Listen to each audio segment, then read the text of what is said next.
Salam hörmətli izləyicilər, hər birinizi xoş gördük. İmtahan verilişinin növbəti buraxılışını təqdim edirik. Dövlət İmtahan Mərkəzi bu yaxınlarda Azərbaycan dili üzrə sertifikasiya imtahanının onlayn versiyasının sınaq imtahanını təqdim elədi. Dövlət İmtahan Mərkəzinin saytında artıq bu imtahanı vermək mümkündür. Studiyamızın qonağı Dövlət İmtahan Mərkəzinin Dövlət Dili və Xarici Dillər üzrə şöbəsinin müdiri Könül xanım Hacıyevadır. Könül xanımdan bu imtahan modeli haqqında biz danışacağıq. Könül xanım, xoş gəlmisiniz. Xoş gördük, xanlar müəllim. Dəvətiniz üçün təşəkkür edirəm. Könül xanım, bu yeni bir imtahandır. Biz cəmiyyətdə gedən müzakirələrə baxdıqda müşahidə edirik ki, imtahanın mahiyyəti haqqında o qədər də dəqiq təsəvvürlər yoxdur. Bax, ona görə istəyərdim ki, bir izah eləyəsiniz. Bu imtahanın məqsədi nədir? Kimlər bu imtahanda iştirak edə bilər? Bax, bununla bağlı bir ümumi məlumat verəsiniz. Çox sağ olun sualınız üçün. Bəli, artıq qeyd etdiyiniz kimi Dövlət İmtahan Mərkəzi 17 mart tarixində Azərbaycan dili üzrə sertifikasiya imtahanının sınaq versiyasını artıq istifadəçilərə təqdim etmişdir. Yalnız bu imtahanın əsas mahiyyəti ondan ibarətdir ki, öncəliklə istərdim bundan başlayaq. Bəli. Bu imtahan əsasən Azərbaycan dilini əcnəbi dil kimi öyrənənlər üçün, yəni əcnəbilər üçün nəzərdə tutulmuş bir imtahan modelidir. Ancaq bu o demək deyil ki, yalnız bu imtahanda əcnəbilər iştirak edə bilərlər. Xanlar müəllim, artıq qeyd olunduğu kimi bu bir sınaq versiyadır. Yəni bütün sınaq imtahanlarda olduğu kimi bunun əsas məqsədi, daha doğrusu desək, bu bir pilot imtahandır. Və bu pilot imtahanın əsas məqsədi bizim üçün data toplamaqdır. Və bu hissəyə gələnə qədər istərdim biz keçdiyimiz bir yolu izləyicilərimizlə bölüşək ki, onlarda müəyyən bir təsəvvür oyansın.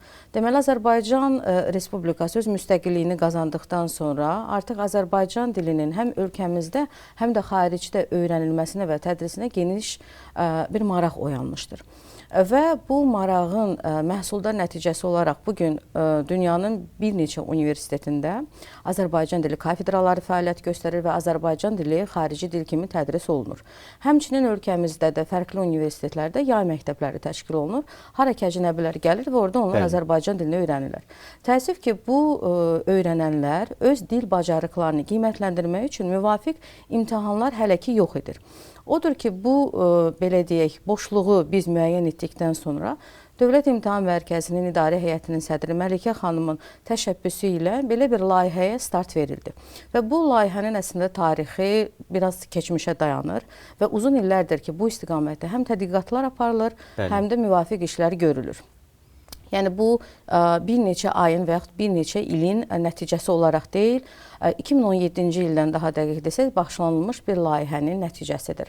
Əlbəttə ki, bu məzmuna uyğun olaraq, yəni biz bir imtahan modeli hazırlamalıyıqsa, deməli bir imtahan modeli bir proqrama istinad olunmalıdır. Bilirik ki, Dövlət İmtahan Mərkəzinin keçirdiyi bütün səviyyələrdə olan imtahanlar hər zaman hansısa bir proqrama istinad edir.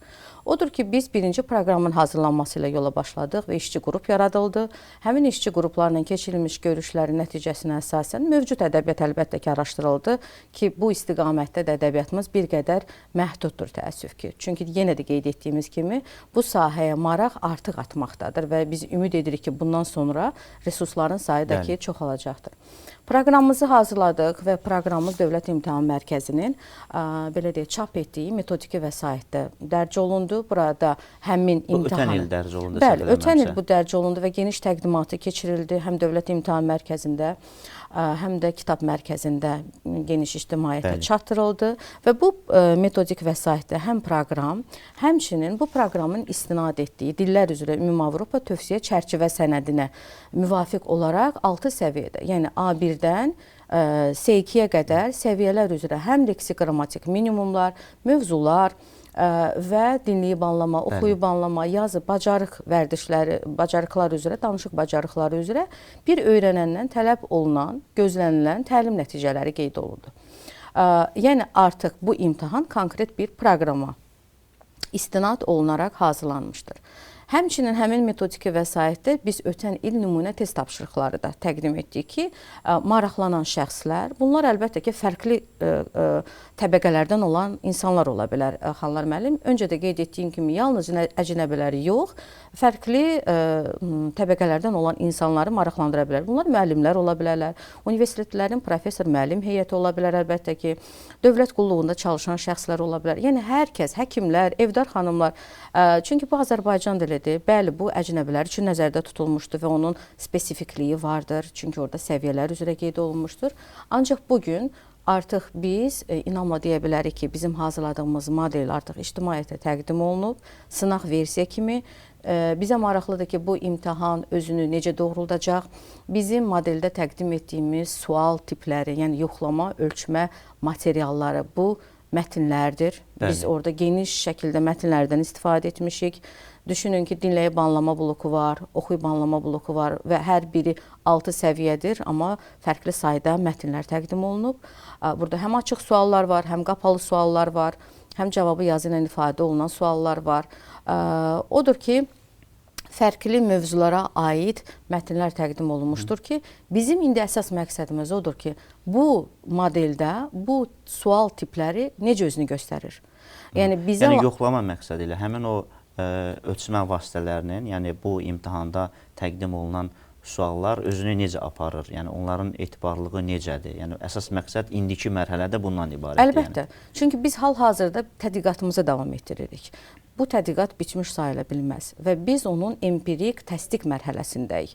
Bilirsiniz ki, dilçilikdə tədqiqatla məşğul olan şəxslər məlumatlıdır ki, ümumiyyətlə dillərin standart imtahanın keçirilməsi özündə 5 mərhələni ehtiva edir. Və bu mərhələ bizim az öncə qeyd etdiyimiz kimi ümumiyyətlə tanışlıq mərhələsidir, yəni məzmunun öyrənilməsidir, test spesifikasiyalarının müəyyən olunmasıdır, empirik təsdiq və validasiya mərhələsidir, belə deyək, standartlaşma mərhələsidir. Biz hal-hazırda empirik təsdiq mərhələsindəyik. Yəni, biz müəyyən etməliyik ki, bizim modeldə yer alan tapşırıq növləri bizim təlim nəticələrini qiymətləndirməyə uyğundur, yoxsa yox. Bunun üçün də biz pilot imtahan keçiririk və təqdimatda da bunu ictimaiyyətə çatdırmağa çalışdıq ki, bizim tədbirimizdə bilirsiniz ki, xeyli sayda həm ali təhsil müəssisələrinin müəllim, professor heyəti, akademiklər, eyni zamanda orta məktəblərdə Azərbaycan dilini həm dövlət dili kimi tədris edənlər, həm tədris dili kimi tədris edən geniş kütlə var idi.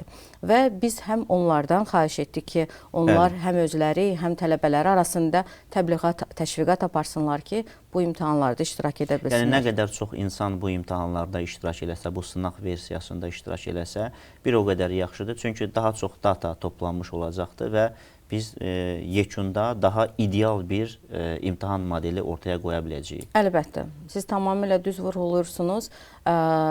Bizim imtahanda iştirak edənlərin sayı nə qədər çox olsa, bu əlbəttə ki, bizim işimizin yalnız xeyrinədir. Və burada say çoxluğu təkcə önəmli deyil, Xanlar müəllim. Bizə maraqlıdır həmçinin fərqli sosial təbəqələrdən, fərqli təhsil səviyyələri olan insanların bu imtahanda iştirakı. Əlbəttə, bütün məlumatlar məxfidir. Yəni, qeydiyyat prosesini biz biraz sonra təqdim edəcəyik izləyicilərimizə və onlara daha aydın olacaq biz hansı sualları təqdim edirik onlara. Bütün bu məlumatlar məxfi saxlanılır və yalnız namizədin qeydiyyat zamanı göstərdiyi elektron poçt ünvanına onun nəticəsi paylaşılır. Yəni, yekunda nəticələri biz göndərəcəyik sırf onun özünə, onun şəxsi elektron poçtuna göndərəcəyik. Bunun üçüncü şəxslə paylaşılması qeyri-mümkündür. Çünki bu bizim tədqiqatımızın əsas hissəsidir. Sadəcə bizə maraqlıdır ki, məsələn, Azərbaycan dilini həm ibtidai, həm orta, həm ali təhsil səviyyəsində tədris dili kimi keçən biri ilə, məsələn, Azərbaycan dilini yalnız məktəbdə dövlət dili kimi keçən iki namizədin fərqləri nədən ibarətdir? Bilirsiniz, burada tədqiqat suallarımız fərqlidir. Bu yalnız biridir ki, mən onu qeyd etdim. Odur ki, bizə maraqlıdır ki, fərqli şəxslər, auditoriya bu imtahandan hansı formada keçir və əlbəttə ki, geri dönüşlər gözləyirik. Bizim e-maillarımızı qeyd etmişik, indi ehtiyac olarsa biz burada da qeyd edərik və izləyicilərimiz bizə öz təcrübələri haqqında geri dönüş etsələr, bu yalnız və yalnız bizim işimizin xeyrinə ola bilər. Aydındır Könül xanım. Mən bunu biz beynəlxalq imtahanlarla müqayisə eləsək, tutaq ki, ingilis dili və yaxud fransız dili, hansı ki, IELTS imtahanı var ki, sizin ingilis dili səviyyənizi beynəlxalq səviyyədə təsdiq edən bir sertifikatla nəticələnir və yaxud TOEFL olsun, alman dilindən, yəni digər xarici dillərdən belə imtahan modelləri var. Yəni bu onun elə bil ki, Azərbaycan ekvivalentidir. Elədirmi? Bəli. Siz tamamilə düz vurğuladınız. Dünya təcrübəsində var. Ümumiyyətlə ingilis dilinin xarici dil kimi tədrisi, fransız, alman qeyd etdiniz. Məsələn, bizim ölkəmizdə də kifayət qədər geniş yayılmış IELTS imtahanı var, TOEFL imtahanı var ki, bunlar ingilis dili bilik və bacarıqlarını yoxlayır. Onlar bütün dünyada tanınır. TRK imtahanı var ki, bu Rus dilində, Rus dilini xarici dil kimi qiymətləndirir. TYS imtahanı var, Türk dilini eyni formatda qiymətləndirir. Ərəb dili üzrə var, fransız dili üzrə var, DELF, DALF ölkəmizdə də kifayət qədər məşğuldur. Alman dili üzrə test, DAF imtahanları vardır. Yəni, bu dünya təcrübəsində var. Və biz bu modelin hazırlanmasında əlbəttə ki, beynəlxalq təcrübəyə istinad etmişik ki, niyə də Azərbaycan dili xarici dil kimi imtahanı olmasın? Çünki buna həqiqətən ehtiyac duyulurdu. Və elə fürsətdən istifadə edib, xanlar müəllim, biz proqramın hazırlanmasında istinad etdiyimiz CFR sənədini mən diqqətə gətirmək Avropa Şurasının səhv eləmirəmsə sənədidir. Bəli, bəli. Dillər üzrə Ümumi Avropa tövsiyə çərçivə sənədidir. Yəni, hər bir işdə olduğu kimi müəyyən biz ölçü vahidlərindən istifadə edirik, düz deyilmi? Və dillərin də ölçülməsi üçün, yəni düzgün, müvafiq standartlara uyğun ölçülməsini təşkil etmək üçün istinad sənədi həmin qeyd etdiyimiz sənəd. Elə bil ki, IELTS imtahanı da hazırlanarkən o sənədə istinadən hazırlanıbdır. Tutaq ki, TOEFL olsun, həmin o sənədə istinadən hazırlanır. Eyni zamanda bizim ADSI imtahanı, indi bunu qısaltsaq adını, Azərbaycan dili üzrə sertifikasiya imtahanı qısa olaraq da ADSI adlandırsaq, bu deməkdir ki, bizim imtahanımız da həmin o vahid çərçivə sənədinə əsasən hazırlanıbdır. Bəli. Bizim imtahan proqramı da, məzmunu da həmin sənədə müvafiqdir. Hətta burada haşiyəyə çıxıb bir maraqlı məqamı qeyd etmək istərdim. Dövlət İmtahan Mərkəzinin yenə təşəbbüsü ilə bu CFR sənədi bilirsiniz ki, Azərbaycan dilinə tərcümə olunub, həmçinin geniş ictimaiyyətə də ödənişsiz şəkildə çatdırılıb.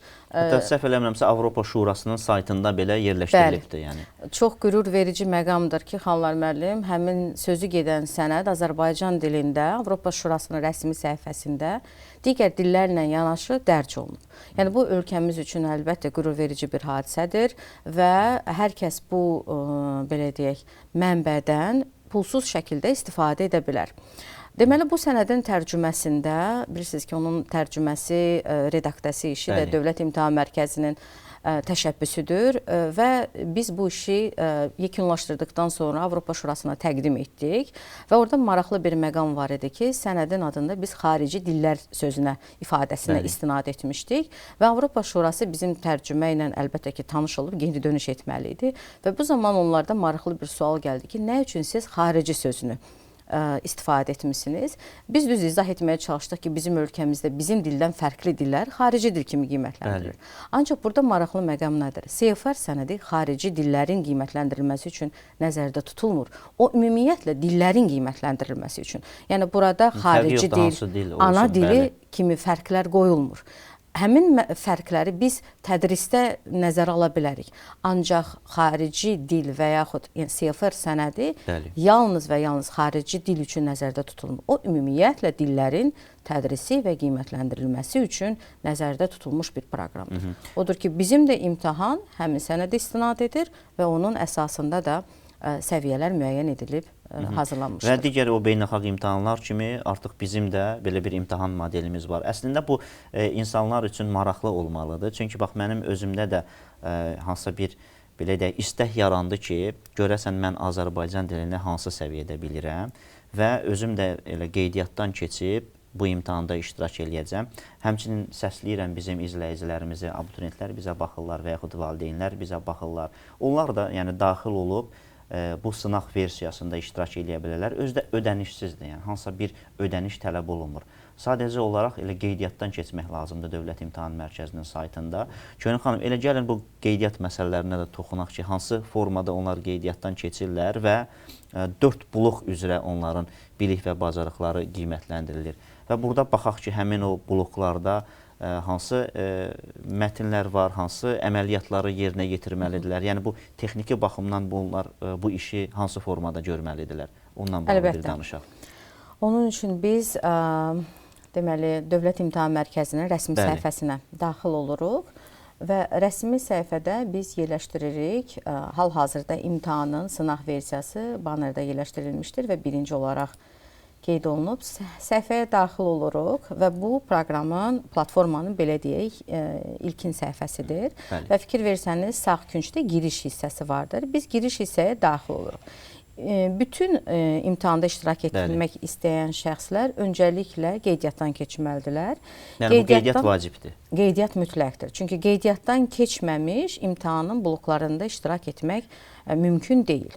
Və qeydiyyat hissəsində fikir verirsiniz, daxil ol linkinin aşağısında yeni istifadəçinin qeydiyyatı var. Biz ora daxil oluruq və burada tələb olunan məlumatları doldururuq. Qeydiyyat formasında biz hansı məlumatları istəyəcəyik? Yəni namizədlərin adı, soyadı, ata adı, təvəllüdü, cinsi. Məsələn, bunların hər birini siz əlbəttə ki, seçə bilərsiniz. Əllə daxil etməyə ehtiyac olmayacaq. Məsələn, cinsini seçə biləcək, vətəndaşlığını seçəcək. İndi burada müəyyən ölkələrin adları qeyd olunub. Bəli, digərlərində də milliyyətini seçəcək. Daha sonra, bu çox vacib məqamdır Xanlar müəllim, elektron poçt hissəsində aktiv istifadə etdiyi elektron poçt ünvanı qeyd olunması vacibdir. Telefon nömrəsini, müvafiq kodu yazmaqla qeyd etsinlər, zəhmət olmasa. Təhsil səviyyəsi, məsələn, bu məqam bizim üçün vacibdir. Bu məsələni də biz xatırladaq ki, və real nədirsə onu yazsınlar. Onsuz da bunlar məxfi saxlanılacaqdır. Yəni bu kimlənsə paylaşılmayacaqdır. Amma o məlumatların emalı üçün, yəni bu tədqiqat məqsədli həyata keçirdiyinə görə real nələrisə yazsınlar. Yəni ki, bizim üçün də belə deyək ki, biz onu istifadə eləyəcəyik gələcəkdə. Bilirsinizmi Xanlar müəllim, bu bizim öz dilimizdir. Bu bizim dövlət dilimizdir. Bu bizim ana dilimizdir. Yəni bizim bugün gördüyümüz işlər bütün Azərbaycan xalqını əhatə edir, düz deyilmi? Və ölkəmiz üçün vacib bir məqamdır. Azərbaycan dilinin inkişafı məqsədini daşıyır. Əlbəttə. Və biz həmin çağırışımızda hər kəsi bu layihənin bir parçası olmağa səsləyirik. Odur ki, onlardan da doğru məlumatları qeyd etməyi, yəni təkrar qeyd edirik ki, bu üçüncü şəxslə paylaşılmır, yalnız bizim tədqiqat üçün əhəmiyyətlidir. Odur ki, onlardan düzgün məlumatları qeyd etməyi biz xahiş edəcəyik. Təhsil aldığı sahəni qeyd edə bilər. Yəni bunları biz daha çox ümumiləşdirmişik. Məsələn, təbiət elmləri, sosial elmlər, dəqiq elmlər kimi. Mövcud məşğulluq statusunu qeyd etsin, fəaliyyət göstərdiyi sahəni qeyd etsin, işlədiyi təşkilatın növünü, tutduğu mövqeyini, bu başlanğıc səviyyədə olan bir rəhbər ola bilər və yaxud başlanğıc səviyyəli icraçı bir vəzifə ola bilər və s. Bu formanı doldursun axıra qədər, ondan sonra... Burada həmçinin fikir versəniz, ibtidai məktəbdə tədris dili, orta məktəbdə, ali məktəbdə bildiyi xarici dillər. Çünki bilirsiniz ki, bildiyimiz xarici dillər də bizim ana dilinin tədrisinə və yaxud müəyyən bir təsiri vardır. Odur ki, onun neçə dil bilməsi vacibdir. Həmçinin istifadəçi adını qoyur, şifrə yaradır və ondan sonra məlumatlarını təsdiq etdikdən sonra artıq qeydiyyatdan keçmiş sayıla bilir. Bəli. Ondan sonra bu giriş səhifəsində öz istifadəçi adını yazır, daha sonra isə şifri qeyd eləyir və sistemə daxil olur. Bəli. Sistemə daxil olandan sonra onun üçün artıq 4 blok açılır. Bu 4 blokun hansındansa istəsə birinci başlaya bilər, yoxsa belə bir şərt varmı ki, sərbəstdir? Tamamilə sərbəstdir. Qeydiyyatını tamamladı və arzu etsə, həmin vaxtda da imtahanda iştirak edə bilər. Ancaq bir xatırlatma edim ki, imtahanın ümumi müddəti 3 saatdır. 3 saatdır. Yəni və blokların hər birini ayrı-ayrılıqda işləmək mümkündür. Yəni siz imtahana istədiyiniz blokla başlaya bilərsiniz.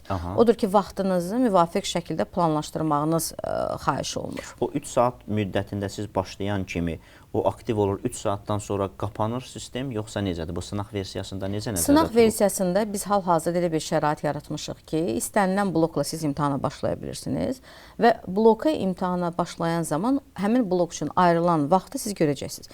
Gəlin nümunə üçün biz dinləyib anlama blokuna daxil olaq və hal-hazırda biz ekranda dinləyib anlama bloku üzrə əsas səhifəni görürük və təlimatla tanış oluruq ki, bu blokda bizə 6 mətn təqdim olunacaq və ümumilikdə 6 mətn üzrə 30 sual. Deməli, bizim dinləyib anlama bacarığımızı yoxlayan 30 sual bizə təqdim olunacaq. Ümumi sualları cavablandırmaq üçün ayrılan vaxt 45 dəqiqədir. Yəni 45 dəqiqə ərzində biz sualları Yəni 3 saatın 45 dəqiqəsi bu dinləyib yalnız dinləyib anlama blokuna. Başla düyməsini sıxırıq və hal-hazırda biz dinləyib anlama bloku üzrə birinci naviqasiya hissəsindən biz görürük ki, 6 rəqəm dayanır və bu hər biri 6 mətnə aid suallardır. Bəli. Dinləyib anlama bacarığını yoxlamaq üçün bilirsiniz ki, texnikalardan istifadə etmək lazımdır.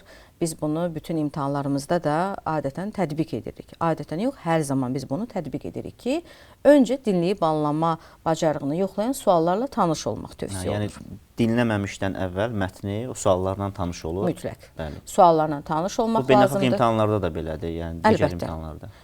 Siz öz qeydlərinizi götürə bilərsiniz, açar sözlərə istinad edə bilərsiniz. Çünki artıq dinlə düyməsini sıxdıqdan sonra mətni yalnız bir dəfə dinləyə biləcəksiniz. Bu hissədə də məsələn Dövlət İmtahan Mərkəzinin təşkil etdiyi imtahanlarda biz şagirdlərimizə, abituriyentlərimizə, bakalavrlara, magistrlara, belə deyək, doktorantlara dinləmə mətnini tətbiq edərkən 2 dəfə dinləmə imkanı yaradırıq. Ancaq bilirsiniz ki, beynəlxalq təcrübədə dinləmə mətni adətən bir dəfə səsləndirilir. Odur ki, biz bu imtahanda bir dəfə səsləndiririk və səsləndirdikdən sonra artıq növbəti mərhələyə keçsə də, məsələn, ikinci səhifəyə keçə bilsə də, birinci səhifəyə qayıtdıqda həmin mətni bir daha dinləyə bilməyəcəkdir. Aydındır. Eyni zamanda sağ tərəfdə biz geri qalan dəqiqələri, saniyələri görürük. Yəni imtahanın vaxtı avtomatik olaraq göstərilir. Bəli, aşağı doğru, yəni tutaq ki, 45-dən azalana başlayır, doğru gedir. Azalana doğru gedir və sağ tərəfdə siz bir cədvəl görürsünüz. Bu cədvəl nəyə xidmət edir? Bu suallarımızın sayını göstərir. Məsələn, birinci sual üzrə mən sualı cavablandırıram. Deyək ki, ikinci sualda doğru yanlış tipli sualdır. Mən indi cavabları qeyri-ixtiyari edirəm. Ona görə buna çox diqqət yetirmək lazım deyil.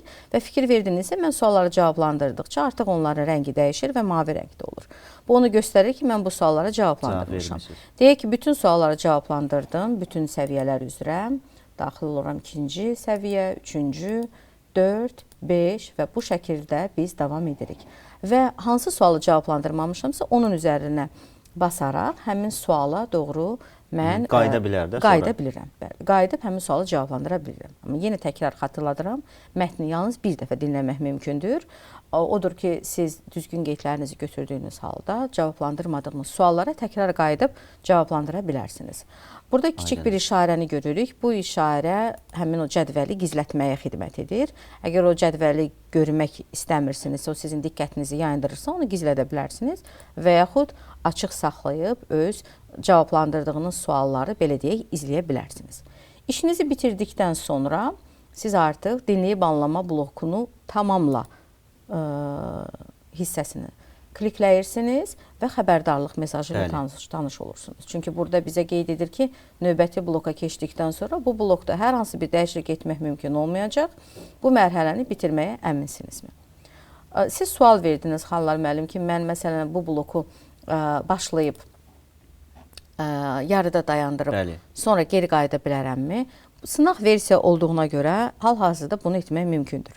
Yəni siz bloku tamamlamamış, məsələn ayrılıb, belə deyək, kompüter başından ayrılıb, bir kənara çəkilib geri qayıda bilirsiniz.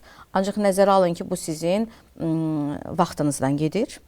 Həmçinin yenə də bu sınaq bir imtahandır. Burada bizim məqsədimiz kimisə aldatmaq, ən başlıca özümüzü aldatmaq deyil. Yəni hamı səmimi olmalıdır da, o istər-istəməz, yəni öz o vicdanına uyğun olaraq deyək ki, oturmalıdır, həmin o müddət ərzində cavab verməlidir. Və yaxud da ki, indi kimsə ola bilsin ki, belə fikirləşir ki, mən kənardan nəyisə dəstək ala bilərəm, nəyisə. Amma biz bunu insanların ixtiyarına buraxmışıq. Əlbəttə. Sınaq olduğuna görə. Biz imtahanda iştirak edən şəxslərin səmimiyyətinə, obyektivliyinə və şəffaflığına inanaraq, güvənərək bunu edirik. Yenə də pilot imtahandır. Əlbəttə ki, real imtahanda belə bir hal mümkün deyil. Real imtahan real mühitdə keçirilir. Yəni Dövlət İmtahan Mərkəzinin elektron imtahanlar korpusunda indi gələcəkdə təşkil olunacaq. Gələcəkdə o formada təşkil olunacaq. Əcnəbilər üçün isə bu əsasən xarici ölkələrin səfirliklərində, diasporalarda, mərkəzlərdə təşkil olunması nəzərdə tutulub. Aydındır. Belə, biz o zaman blok üzrə işimizi tamamlayıb, növbəti blok üzrə davam edə bilərik. Növbəti blok bizdə seçə bilər ikinci bloku orada oxuyub anlama bloku üzrə. Yenə də təlimatla tanış olur. Oxuyub anlama bloku üzrə biz 6 səviyyəni yoxlayırıq, ancaq biz 5 mətn təqdim edirik. Onu da birazdan görəcəyik nə üçün. Çünki çıxışın əvvəlində də mən qeyd etdim. Bizim fərqli sual tiplərimiz var və burada əsas məqsəd yenə də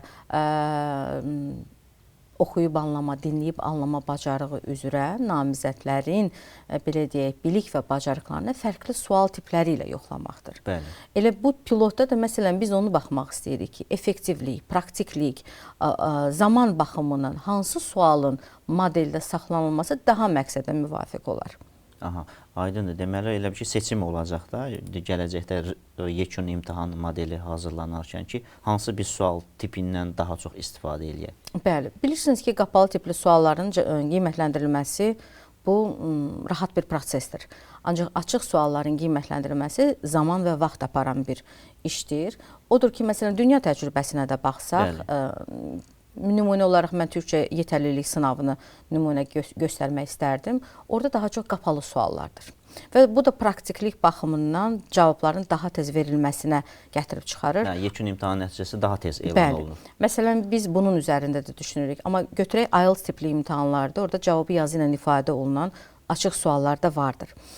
Bizim modeldə fərqli bir yanaşmadır. Yəni, dünya təcrübəsində istifadə olunan maraqlı test tapşırıqlarını biz daxil etmişik. Və məqsəd də bunu müşahidə etməkdir ki, bu tip tapşırıqların qalması, istifadəsi, İngilis dilində bir fikir var, user-friendly, yəni bunların nə dərəcədə effektiv və praktik olmasını yoxlamaqdır. Məsələn, ekranda hal-hazırda biz oxuyub anlama bloku üzrə bir tapşırıq nümunəsi görürük ki, burada kiçik bir mətn təqdim olunub, bu aşağı səviyyədə olan bir mətndir və bu tapşırıqda boşluqların yerini doldura bilən sözləri namizəd seçməlidir. Və ona bu formada seçim verilir və onu seçə bilir. Məsələn, bu qapalı tipli test tapşırıq sayılır və bunun qiymətləndirilməsi prosesi də rahatdır. Eyni ilə bu tapşırıqda da 4 fərqli mətn verilir və bu mətnləri ümumi birləşdirən xüsusiyyətləri tapmaq üçün, müəyyən etmək üçün məsələn suallar verilir. Nümunə olaraq, Xan bağı hansı şəhərdədir? Mətni oxuduqdan sonra namizəd buradakı şəhərlərdən birini seçərək düzgün cavabı müəyyən edə bilər. Eyni proses burada da artıq təkrarlamayacaq, vaxt müşahidə etmək mümkündür. Eyni zamanda cavablandırılmış sualları da burada görmək mümkündür. Məsələn, nümunə olaraq biz qeyd edək, görürsünüz cavabı qeyd edək. Avtomatik olaraq mavi olur. Mavi rəngdə olur. Bəli. Nümunə olaraq baxın, burada bu cavabı yazı ilə ifadə olunan bir sual tipidir və burada nöqtələrin, boşluğun yerinə, üzr istəyirəm, klaviaturadan istifadə edərək cavabı daxil etmək lazımdır. Bu imtahan kompüter əsaslı olacaqdır Dövlət İmtahan Mərkəzinin elektron imtahanlar korpusunda. Yəni, tutaq ki, indi bu sınaq versiya təbii bu onlayndır, kompüterlə. Real imtahanda gələcəklər, oturacaqlar kompüterlərin arxasında və verilmiş vaxt ərzində imtahanı yerinə yetirəcəklər. Bəli, kompüter əsaslı bir imtahandır. Odur ki, burada da boşluqların yerini doldura bilən sözləri klaviaturanın köməyi ilə edə biləcəklər. 4-cü sualda da fikir versəniz, artıq burada bir mətn biz təqdim etmirik. Burada daha çox leksik, qrammatik biliklərin yoxlanılması, cümlə səviyyəsində yoxlanılması üçün, məsələn, biz onlara bir cümlə təqdim edirik və bir söz və tapşırıq şərti olaraq qeyd olunur ki, həmin o bizim təqdim etdiyimiz sözü istifadə etməklə, həmçinin o sözü dəyişmədən, cümlədə mənanı da dəyişmədən fikri yenidən ifadə edərək yazmalıdır. Hətta buna bir nümunə də təqdim olunur. Növbəti bloklarda da, daha doğrusu səviyyələrdə də belə bir imtahandır. Hətta sağ hissədə olan bax bu naviqasiyadan istifadə edərək, daha doğrusu mətni yuxarı döndür. Sualları da qapalı tipli suallarda cavablandıra bilirik. 6-cı məsələn hissədə isə fikir verirsiniz bir mətndir, artıq bu C2 səviyyəsində olan bir mətindir və mətndəki boşluqları, yəni abzasları müəyyən etmək üçün sağ tərəfdə gələn bəndlərdən birini seçərək sualı cavablandırmaq mümkündür. Bu model IELTS imtahanında da var, mən görmüşəm. Bəli. O vaxt mən IELTS imtahanında iştirak eləmişdim. Yəni orada da bu istifadə olunur ki, siz o paraqrafları elə ki, müəyyən edirsiniz ki, hansı hissəyə aiddir. Əlbəttə, burada əsas diqqət yetirdiyimiz məqamlar ondan ibarətdir ki, əgər biz namizədin oxuyub anlama bacarığını yoxlayırıqsa, burada biz oxuyub anlamanı fikir verdinizsə, cümlə səviyyəsində də yoxladıq, söz səviyyəsində yoxladıq, mətn səviyyəsində yoxladıq və qapalı tipli suallar formasında da. Fərqli sual növləri, fərqli situasiyalarda, yəni namizədin konkret bacarığını yoxlayıb qiymətləndirməyə imkan verir. Yəni bir tərəfli qiymətləndirmə deyil, çox şaxəli qiymətləndirmədir. Növbəti bloku mən xahiş edirəm, növbəti bloka keçəsiniz. Yazı blokudur növbəti blokumuz. Yazı və danışıq produktiv bacarıqlardır. Yazı bloku üzrə biz 2 tapşırıq təqdim edirik. Onlardan biri e-mail yazmaqdır. Bilirsiniz ki, mövcud dövrümüzdə e-mail yazışmaları kifayət qədər aktualdır. Burada yəni fərqli tapşırıq növləri də ola bilər əlbəttə ki. Yəni tək e-mail deyil, hansısa bir mövzu verir, o mövzu ətrafında yazır, elədirmi yoxsa? Belə deyək, birinci hissədə e-mail ola bilər, hansısa bir qeyd ola bilər, məruzə ola bilər, hesabat ola bilər. Yəni əsas məqsəd odur, yenə də konkret bir bacarığı bir tapşırıqla yox, bir neçə tapşırıqla yoxlamaq. Çünki o zaman bizim artıq o çox şaxəli qiymətləndirməmizi tətbiq etmiş olacağıq. Yazı bloku üzrə də 2 hissəli tapşırıqdır. Birinci hissədə məsələn bu sınaq imtahanında belə deyək, e-mail yazmaq tələb olunur və qeyri-rəsmi bir e-maildir fikir versəniz, bir dostunuza yazacağınızdır. Bu isə o deməkdir ki, artıq siz üsluba fikir verməlisiniz. Əlbəttə bizim rəsmi üslub deyil yəni. Bəli. İkinci hissədə isə 40 dəqiqə vaxt ərzində 200-250 sözdən ibarət esse yazmaq tələb olunur. Və bu hissə yekun balın 70%-ni təşkil edir. Yazı blokuna başla düyməsini sıxırıq və biz ekranda yazı bloku üzrə birinci hissəyə ayrılmış səhifəni görürük. Burada tapşırığın şərti ilə tanış oluruq və fikir versək bu bizim üçün hal-hazırda bir qeyri-rəsmi üslubda yazılmalı olan bir e-mail təqdim olunub, mövzu təqdim olunub. Dostumuz bir illik işləmək və ya təhsil almaq üçün Azərbaycana gəlir və ona çamadanını yığmağa kömək edin. Və biz burada şərt qoyuruq ki, suala cavab verərkən mütləq nəzərə alınmalı məqam odur ki, ilin müxtəlif dövrlərində hava necə keçirir və ilin müxtəlif fəsillərində hansı geyimləri götürmək lazımdır. Cavabını ayrılan hissədə təqdim etdikdən sonra yadda saxla düyməsini sıxır və bununla da birinci hissəni yekunlaşdırdıqdan sonra növbəti hissəyə gedir. Eyni vəziyyət fikir verin, sağ tərəfdə vaxtı biz görə bilirik və birinci hissəni yekunlaşdırdıqdan sonra biz ikinci hissənin səhifəsi ilə tanış ola bilərik. Bu hissədə bizə esse üçün ayrılan tapşırıq qeyd olunub və esseyə qoyulan tələbləri görürük ki, mövzunu hansı formada yazmalıdır, öz fikrini əsaslandırmaq üçün nümunələrdən istifadə etməlidir və s. Yəni, belə deyək, meyarlar qeyd olunmuşdur. Xatırladaq ki, essenin növləri bilirsiniz ki, fərqlidir. Xanlar müəllim, mühakimə tipli esse var, fikir bildirən esse var, səbəb-nəticə vardır və bu fərqli ola bilər. Yəni imtahanda, hər imtahanda fərqli esse növlərindən əlbəttə ki, mövzular təqdim oluna bilər. Sınaq imtahanı üçün biz hal-hazırda belə bir mövzu qoymuşuq ki, dünyanın hər bir ölkəsində ətraf mühitin çirklənməsi ilə bağlı problemlər var. Sizcə bu problemlər beynəlxalq təşkilatların səyi nəticəsində həllini tapa bilər, yoxsa hər bir ölkə bu problemləri özü aradan qaldırmalıdır? Yəni burada mühakimə tipli essedir və burada öz fikirlərini əsaslandıraraq esselerini ayrılan hissədə namizədlərimiz yazıb yadda saxladıqdan sonra bununla da ikinci hissəni yekunlaşdırır və ismarıcla tanış olduqdan sonra Blok cavablarını üzrə, bəli, nəzərdən keçirə bilərlər. Biz hal-hazırda heç bir cavab daxil etmədiyimiz üçün bizim səhifəmiz boş görsənir, amma namizədlər öz cavablarını bu hissədə nəzərdən keçirə bilərlər. Aha. Sonra bu bloku yekunlaşdırır və növbəti bloka keçir. Bəli, əsas səhifəyə keçir və əsas səhifədən əgər hansı bloku bitirməyibsə, o blok üzrə davam edə bilər. Biz indi danışma blokunu bitirmədiyimizə görə, bəli, 4-cü blok üzrə işimizi davam etdiririk. Bu blok artıq bəzi namizədlərə, imtahan verənlərə, belə deyək də, ictimaiyyətə tanışdır. Çünki biz bu modeldə artıq doktorantura səviyyəsində keçirdiyimiz imtahanlarda danışıq blokunu, bacarığını yoxlayırıq. Bəli, bu proqram əsasında yoxlayırıq. Bizim Azərbaycan dili üzrə sertifikasiya imtahanının danışıq bloku 3 hissədən ibarətdir və hər hissə üzrə 7 sual təqdim edilir. Sualları cavablandırmaq üçün ümumi ayrılan vaxt isə 15 dəqiqədir. Bu bloka başlamamışdan əvvəl səs yazma və qulaq asma qurğularını yoxlamaq vacibdir. Məsələn, biz burada mikrofonumuzu yoxlamalıyıq. Onun üçün mikrofonu yoxla düyməsini sıxırıq. Test eləyir imtahana başlamamışdan öncə, əmin olur ki, hər iki qurğu işləyir, ondan sonra imtahana başlayır. Bəli. Qulaqlığını yoxlayır ki, burada düyməni sıxdıqdan sonra bir musiqi eşidə bilir, səs eşidir. Həmçinin səs yazmanı yoxlamaqdan ötürü başla düyməsini sıxır və bir neçə fikir söz, söz nəsə deyir. Test rejimidir, belə deyək də, səsini yoxlayır ki, necə yazılır, səs uyğundurmu və əmin olduqdan sonra təsdiq edir və daha sonra isə artıq danışma bloku üzrə birinci hissəyə başlayır.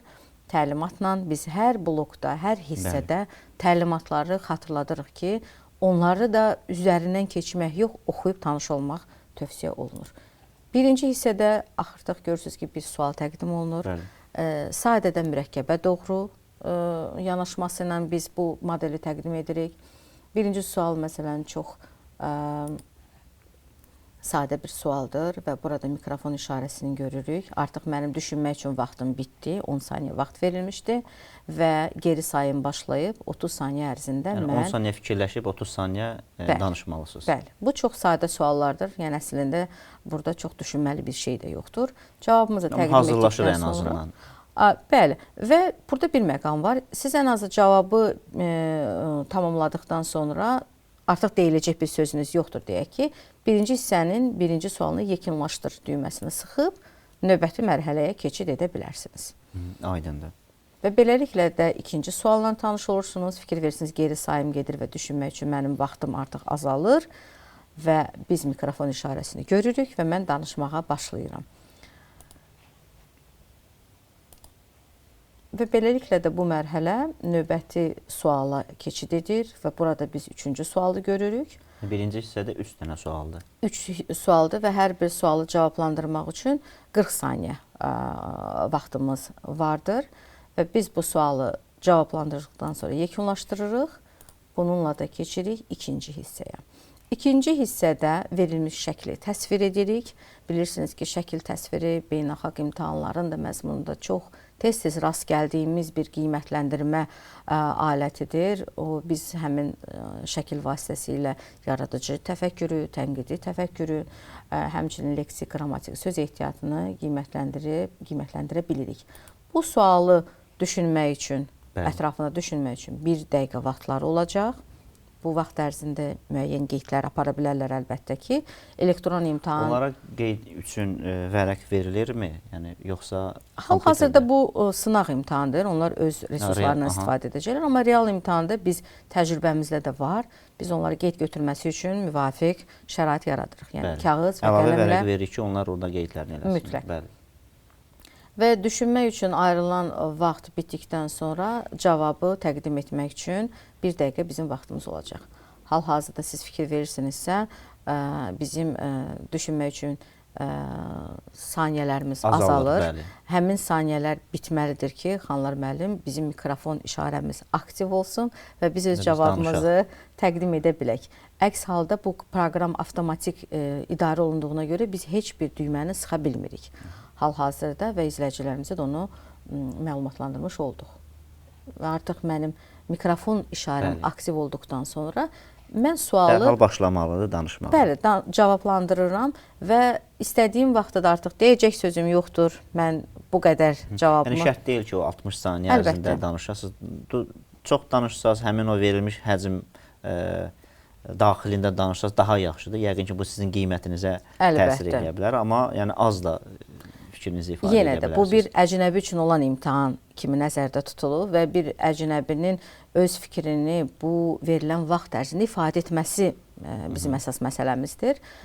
Ona fikir verirsiniz, tutaq ki, o lazım olan fikri 30 saniyə ərzində ifadə elədirsə, o qane edici ola bilər, əgər Əlbəttə. doğru ifadə edibsə. Bütün Yəni şərt bunlar- o deyil ki, onda 1 dəqiqə ərzində mütləq danışıb həmin o hissəni doldurasan. Qiymətləndirmə meyarlarında bunların hamısı qeyd olunubdur. Yəni sualın cavabı varsa və o əhatəlidirsə, bu indi təcrübəyə əsasən biz 1 dəqiqə vaxt götürürük və bu da müvafiq şəkildə meyarlara əsasən qiymətləndirilir.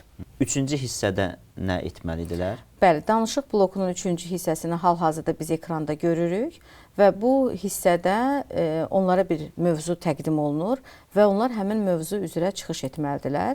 Bu sualı cavablandırmaq üçün onların 2 dəqiqə, düşünmək üçün üzr istəyirəm 2 dəqiqə, cavablandırmaq üçün isə 2 dəqiqə vaxtları olacaqdır.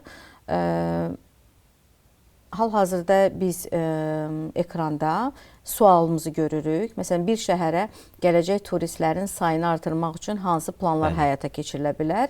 Sizcə aşağıdakı üsullardan hansılar daha effektivdir? Və biz burada müəyyən fikirlər qeyd etmişik. Siz əlbəttə ki, həmin fikirlərə də istinad edə bilərsiniz və yaxud müvafiq olaraq özünüzün yeni fikirlərinizi mühakimə şəklində bizə təqdim edə bilərsiniz. Və danışıq bloku üzrə sualımızı cavablandırdıqdan sonra biz işimizi yekunlaşdırırıq və beləliklə də əsas səhifəyə qayıda bilirik. Hal-hazırda bizim düşünmək üçün geri qalan saniyələrimizi göstərir və bu bitdikdən sonra eyni öncəki hissələrdə olduğu kimi mikrofon işarəsi aktiv olacaq və biz fikrimizi ifadə edə biləcəyik və bununla da danışıq bloku üzrə də imtahan yekunlaşmış olacaq. Və beləliklə biz yekunlaşdırırıq. Yəni 3 hissəni bu qaydada yekunlaşdırırıq. Yekun nəticələri göndərmək üçün hansısa klik eləməlidirmi, yoxsa tutaq ki 4 blokun 4-ünə də bu cavab verdi. O yekun imtahanını yekunlaşdırması üçün o hansısa bir hissəyə basmalıdırmı, yoxsa avtomatik olaraq o götürülmüş olur? Xeyr, yəni imtahanı başa çatdırması üçün. İmtahanı başa çatdırmağın dediyimiz kimi bunlar hər biri 4 blokdan ibarətdir və fikir verdinizsə hər blok özü ayrıca bir kiçik imtahandır. Və hər blok özü ayrıca bitirir işini və onu elə bir belə deyək, yəni hər bloku təhvil verir. yekunlaşdırdıqca avtomatik olaraq o bazıya ötürülmüş olur. Bəli, avtomatik olaraq o ötürülür. Odur ki, burada siz deyək ki, 4 blokdan yalnız biri üzrə imtahanda iştirak edəcəksinizsə, sizin ümumi nəticəniz olmayacaqdır. Ona görə burada vacib bir məqam odur ki, siz əgər yekun nəticənizi istəyirsinizsə, mütləq 4 blokun 4-ündə də iştirak etməlisiniz. Əks halda biz qiymətləndirməni apara bilməyəcəyik. Yəni kimsə daxil oldu, yalnız birinci bloku cavablandırdı, o deməkdir ki, ona sırf o birinci blokun cavabları ilə bağlı nəsə göndərilməyəcəkdir. 4 blokun 4-ünü də yekunlaşdırmalıdır ki, artıq mütəxəssislər yoxlasınlar və geri dönüş eləsinlər. Bəli. Burada bir də bir vacib məqamı vurğulayaq. Biz qeydiyyat zamanı onların e-mail yazmalı olduğunu qeyd etdik. Bəli. Və biz belə deyək, bu pilot imtahan bitdikdən sonra həmin imtahanda iştirak edən şəxslərin bir bazası formalaşacaq. Və biz onların qeydiyyat zamanı göstərdikləri poçt ünvanlarına, elektron poçt ünvanlarına bir məktub göndərəcəyik ki, yəni siz imtahanda iştirak etmisiniz, təsdiq edirsinizsə ki, biz həqiqətən əmin olmalıyıq ki, bu bir real insandır da, belə hansısa yaradılmış bir bot deyil və yaxud saxta bir hesab deyildir. Ondan sonra isə artıq biz nəticələri, əgər həmin şəxsin bizdə bütün nəticələri varsa, biz onun nəticələrini qeyd etdiyi elektron poçt ünvanına göndərə biləcəyik. Çünki tədqiqatın əsas məqsədi ondan ibarətdir ki, bizim qiymətləndirmə meyarlarımız da burada necə işləyir və biz o 4 bacarığa əsasən ümumi qiymətləndirməni apara bilərik. Aydındır Könül xanım. Mən real imtahanla bağlı sizdən soruşmaq istəyirəm. Təqribi bir vaxtı bəllidirmi? İndi bu tədqiqat prosesi başa çatandan sonra nə vaxt keçiriləcəkdir və siz az öncə toxundunuz ki, əcnəbilər bu imtahanı verə bilər. Mən indi bilirəm, qanunvericilikdə müəyyən dəyişikliklər olmalıdır bununla bağlı. Əcnəbilərdən savayı başqa kimlərsə bu imtahanda iştirak edə bilərlərmi? Bax, bununla bağlı da mən istərdim məlumat verəsiniz. Bəli, bu bizim əlbəttə əsas məqsədlərimizdir. Bütün bu proses real imtahanı həyata keçirmək üçündür. Hal-hazırda sınaq rejimi aktivdir. İndi biz gözləyirik ki, ümid edirik ki, bu bayram günlərini insanlar səmərəli şəkildə istifadə edə biləcəklər və əsas məqsədimiz də onu bayramdan öncə təqdim etmək idi ki, kifayət qədər vaxtımız olacaq və onu səmərəli şəkildə istifadə edərik və biz ümid edirik ki, bayramlardan sonra biz həmin o gözlədiyimiz ən azı 2000 iştirakçı sayını əldə edə biləcəyik ki, ondan sonra bizim artıq bunu təhlil etmək, analiz etmək, yoxlamaq və sair mərhələmiz başa çatdıqdan sonra biz yenidən həmin o qiymətləndirmə alətlərimizi, yoxlama, ölçmə materiallarımızı təkrar nəzərdən keçirə biləcəyik və bu prosesi yekunlaşdırdıqdan sonra artıq biz real imtahana ümid edirik ki, yaxın vaxtlarda hazır ola biləcək. Yəni, tədqiqatın nəticələrindən asılı olaraq. Bəli. Əsasən nəticələrindən asılı ola bilərək qısa vaxtda ümid edirik ki, biz real imtahanı artıq həyata keçirə biləcəyik. Yenə bu dünya təcrübəsində fərqli saylarda keçirilə bilər. Əlbəttə buna olan tələbat önəmlidir. Bizim imtahanın keçirmə tezliyimiz bu imtahana olan maraq və tələbdən yaranacaq. Müraciət sayından asılı. Bəli, amma ən azı, məsələn, biz bunun bir neçə dəfə ildə keçirilməsini planlaşdırırıq. Beynəlxalq imtahanlarda da belədir. Məsələn, tutaq ki, SAT olsun, TOEFL olsun, əvvəlcədən ilin əvvəlindən müəyyən bir qrafik müəyyən olunur. Həmin o qrafik üzrə də insanlar imtahana yazıla bilirlər və iştirak edirlər. İştirakçılarla bağlı məsələ necədir? Bəli, sizin bu sualınıza cavab olaraq deyirik ki, bəli, bu imtahan əcnəbilər üçün nəzərdə tutulub. Ölkəmizdə təhsil alan əcnəbilər var. Bilirsiniz ki, o əcnəbilər Azərbaycanın fərqli təhsil müəssisələrində, bakalavriaturada və digər səviyyələrdə oxuya bilmələri üçün, təhsil almaları üçün bəzi proqramlar üzrə Azərbaycan dili biliyi tələb olunur. Bəli. Və bu tələbələr ölkəmizə gəldikdən sonra onlar hazırlıq kursları keçirlər. Belə deyək də, foundation keçirlər. Bəli. Bir il onlara vaxt ayrılır. Əlbəttə ki, müəyyən resurslar olduğu halda həmin əcnəbilər hazırlaşa bilərlər və bu imtahanı keçib artıq əllərində müəyyən sertifikatla gəlib universitetlərdə öz təhsillərini davam etdirə bilərlər. Belə bir istifadəsi mümkündür. Eyni zamanda bilirsiniz ki, ölkəmizdə tədris Azərbaycan dilindən başqa dillərdə də aparılır. Bu rus dilidir, ingilis dilidir, fransız, alman, gürcü dillərində tədris aparılır. Düz indi fransız dilində tədris artıq aparılmır. Ancaq fərqli dillərdə olur və bu zaman biz şagirdlərin Azərbaycan dili dövlət dili kimi imtahandan keçməkləri mütləq bir şərtdir. Biz onlar üçün imtahan keçiririk. Bəli, keçiririk və bilirsiniz ki, orada da kifayət qədər bizim böyük bir kontingentimiz var. Məsələn, biz bu imtahanın CFR-ın sənədlərinə müvafiq olaraq hazırlandığını nəzərə alsaq, eyni zamanda 4 bacarıq vərdişi qiymətləndirdiyi nəzərə alsaq, bu imtahanların onlar üçün də... Yəni bir fürsət olar. Tutaq ki, siz bu imtahanda iştirak edin, hansısa bir səviyyə üzrə sizin sertifikatınız varsa, siz deyək ki, həmin o imtahandan azad ola bilirsiniz. Eyni zamanda fərqli istiqamətlərdə bilirsiniz ki, dövlət qulluğu imtahanlarında da məsələn Azərbaycan dili üzrə bilik bacarıqları qiymətləndirilir. Məsələn, gələcəkdə bu Azərbaycanda dövlət qurumunda çalışmaq istəyən hansısa bir şəxslərin də müvafiq dil bacarıqlarının qiymətləndirilməsi üçün istifadə oluna bilər. Yəni, bu bir resursdur, bu bir produktdur, belə deyək, məhsuldur və onun istifadəsi fərqli sahələrdə ola bilər. Əsas odur ki, bu necə deyirlər, bizim məhsulumuzdur və ana dilimizdir, Azərbaycan dilimizdir. Öncəliyimiz onu qorumaq, onu inkişaf etdirmək, yəni eyni zamanda da elə başlanğıc olaraq töhfəmizi məhz bu sınaq imtahanında iştirak edərək verə bilərik.